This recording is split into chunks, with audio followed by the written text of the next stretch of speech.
We're back with another lesson. This time we're going to talk about some really low-key lighting and with control of selective focus. I've got set up the 1DS Mark III with the tilt shift 90mm lens and adding the 1.4 teleconverter. It gives me a 135 tilt shift lens, so it gets me away from my subject a little bit. I'm shooting these keys of the typewriter and I'm using the depth of field that they're actually staggered and they go away from the camera. Then I want that to fall off with extreme quickness. I want it to really fall off fast. So we're going to shoot at a very wide open aperture. Our exposure here is going to be 1/25 at f2.8. At 2.8 I have very limited depth of field. The lens, when it's set to normal at this height, at this particular angle, the lens would be set at a slight angle down, which would increase my depth of field. So instead, but I don't want to increase it. What I want to do is actually reverse that. So we're going to tilt the lens away from the keys to actually increase the depth of field. We're going to switch over to the live video focus here for a second. And if we pull that open, we'll be able to see the normal shot. And it's a little overexposed because we're at the very wide, as far as the preview, because we're very wide open on here. Let me switch over to a tungsten setting so it looks like it's approximately the right color.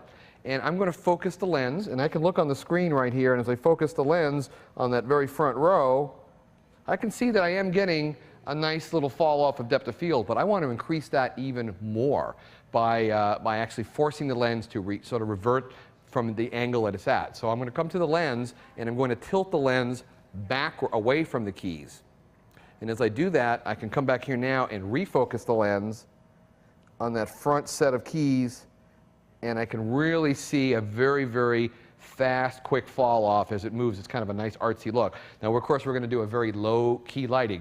We're using these Aurora lights because they go down to a very, very low power setting. I can go, they're 300 watt seconds at full power, which sounds like a little power, but that's all we really use with digital capture. In the days of shooting film, when we were in the studio shooting 8x10 and 4x5 cameras, we needed 3,000 watt power packs, and we were shooting at f64 to get that depth of field that we wanted. Today, we don't need that. It's actually way too much power. We can't control that much power. So having actually low powered lights is actually better for me because I can really get it down to 5 or 10 or 15 watt seconds with a repeatable, controllable flash over and over again. We have a softbox on top. Both lights are set to about 10 watt seconds, so I can say what I see is pretty much what I'm going to get. They're both at the same ratio. The one main light here, though, is much more powerful. It's got a spot grid on it, and we're just snooting that light directly raw right down into the keys here. So now that I have that set up, I can see that I'm pretty good on the focus. I'll turn off the live video, go back to our regular shooting mode, and we'll take our first photograph. Like I said, we're at 100 ISO, 1/25 of a second, and we're ready to get a first shot. We'll give it a click, and the image takes about 3 seconds to come into the screen, and we'll get a preview right here. And that's pretty much right in the first shot what we're looking for here. I could try some different points of focus. I may come down here and focus, see what it looked like if I focus to the third row, and see if it actually fell out of focus more. As we focus through, this next shot, we should see more of the front row being out of focus, the middle row being sharp, and then it getting farther and farther out of focus, which is another pretty interesting way to look at that. I might focus just to see the difference. I might focus way in the back row here and let it be a little bit more out of focus in the front, just for a comparison shot.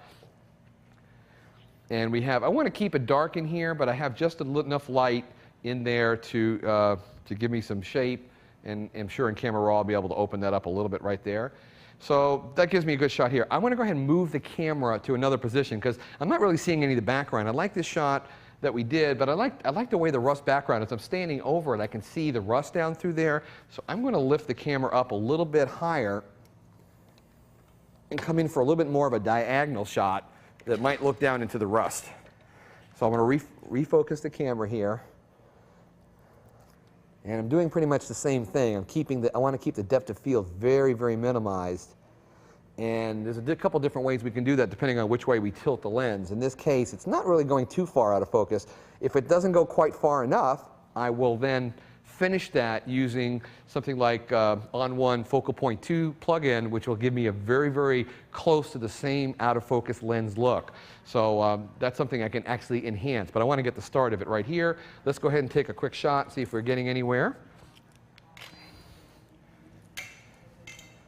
And see what we get here. I'm seeing the rust, and it is actually doing a pretty good job of getting me out of focus. I like what I'm seeing here. Might try just a little bit darker exposure. So let's, I may take this down to 5 watt seconds here on the front light. So I'm going to just give it a quick click here, and instead of being 10 watt seconds, we've dropped it down about 1/3. And we'll take another shot, see how we like this any better. I want to make sure that I get good detail in my highlights. I want to be as bright as possible without being overexposed, because that's where I'm going to get the most dynamic range out of the photograph.